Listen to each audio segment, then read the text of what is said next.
Bismillahirrahmanirrahim. Assalamualaikum warahmatullahi wabarakatuh. Tepang deui sareng Ibu Leli di pengajaran bahasa Sunda. Dina dinten ieu Ibu bade nerangkeun ngeunaan materi terjemahan.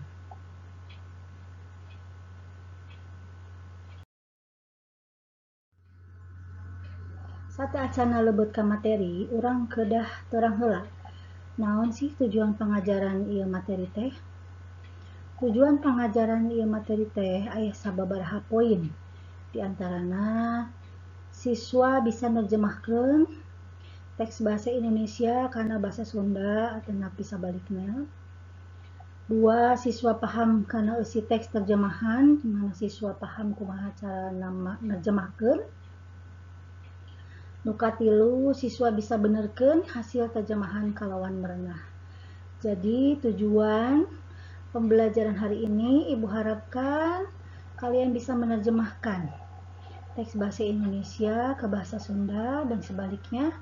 Terus kalian juga tahu isi teks terjemahan, paham terhadap isinya, dan paham bagaimana cara menerjemahkan dengan benar.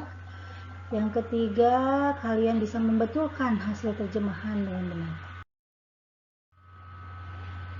Nah, di sini ada istilah terjemahan.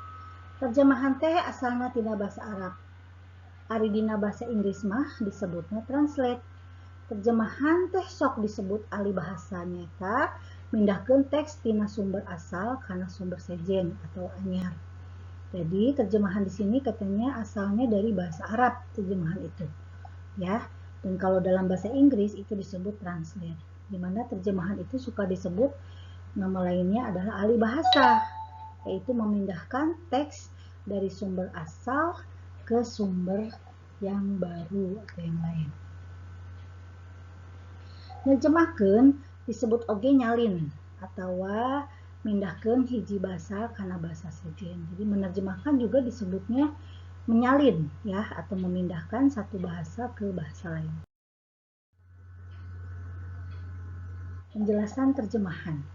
Kita lihat di sini, nerjemahkan teh lain pagawean enteng. Sabab perlu paham karena maksud nu dikandung dina basa sumberna.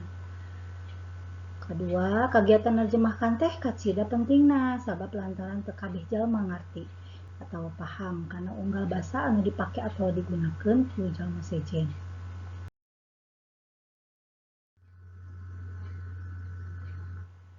Wanda terjemahan. Aya sababaraha rupa terjemahan. Di antarana nu kahiji terjemahan internet.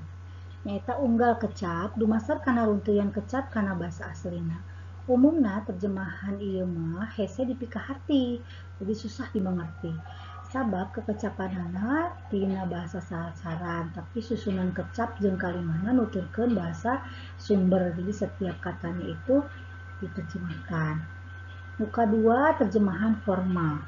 Di mana terjemahan formal teh nyaeta terjemahan biasa atau tradisional anu mindahkeun bahasa naskah tina bahasa sumber bari teu merhatikeun kahususan bahasa sasaran. Jadi terjemahannya ini sangat biasa.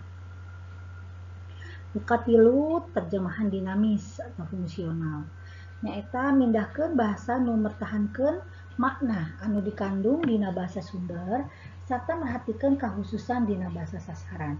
Jadi cara nerjemahkeun cara ieu mah dahlia pisan. Bagus banget ya. Sebab bisa neangan sasaruaan kecap anu wajar jeung pandeketna dina bahasa sasaran anu bisa ngabehkeun harti jeung fungsi anu dikandung dina teks bahasa aslina. Iya terjemahan teh fungsinya gede pisan. Nah, jadi ini mempunyai fungsi yang sangat besar. Gunanya untuk mengetahui makna berita atau amanat anu aya dina naskah nu diterjemahkeun. Jadi hasil terjemahannya bebas.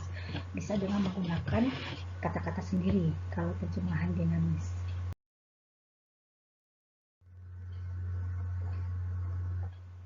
Nah, ada lagi yang disebut dengan terjemahan budaya, di mana terjemahan budaya ini disesuaikan dengan di mana dia tinggal. Nah, selanjutnya terjemahan otomatis. Nah, terjemahan otomatis ini ngagunakeun alat pikeun mindahkeun bahasa hiji naskah tina bahasa sumber karena bahasa sasaran. Jadi dia menggunakan alat.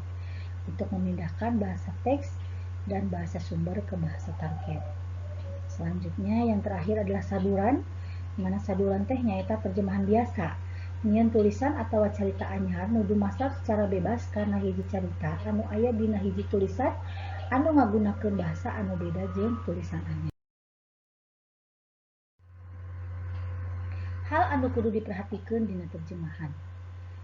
Kudu satia karena teks aslinya serta kudu nembongkeun kejujuran. Jadi harus lebih memperhatikan dengan antusias dan suasana dalam kisah aslinya. Ini tidak melupakan teks aslinya. Jika gayanya sederhana, maka terjemahannya juga harus sederhana.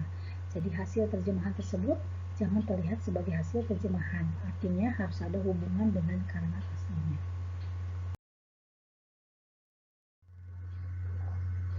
Proses nerjemahkeun. Proses nerjemahkeun tilu. Nuka hiji mariksa, nuka dua mindahkeun, nuka tilu ngawangun deui. Mariksa eta dipake pikeun ngabuat amanat anu rek diterjemahkeun atau nganalisis, nuka dua mindahkeun atau transfer.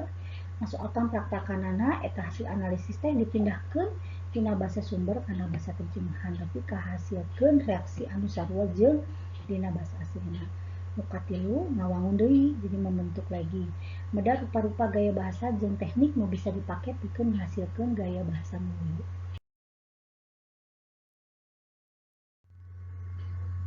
Naon pentingna terjemahan? Nah, pentingnya terjemahan kanggo ngagampangkeun urang sangkan ngartos kana maksud sareng tujuan tina kalimat cariosan atanapi buku anu teu ngartos bahasana. Jadi, kenapa penting terjemahan itu adalah untuk mempermudah kita dalam memahami maksud dan tujuan dari kalimat ucapan seseorang yang kita tidak ketahui bahasanya.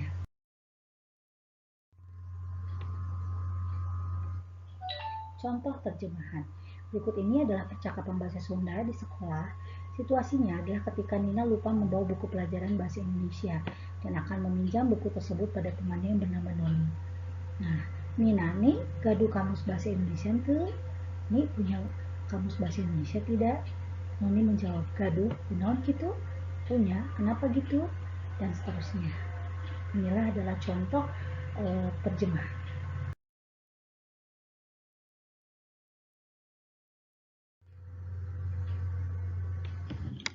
Nah, sakitu wae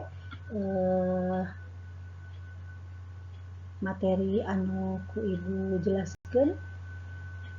Hatur nuhun, hapunten diri aya kawasan. Wassalamualaikum warahmatullahi wabarakatuh.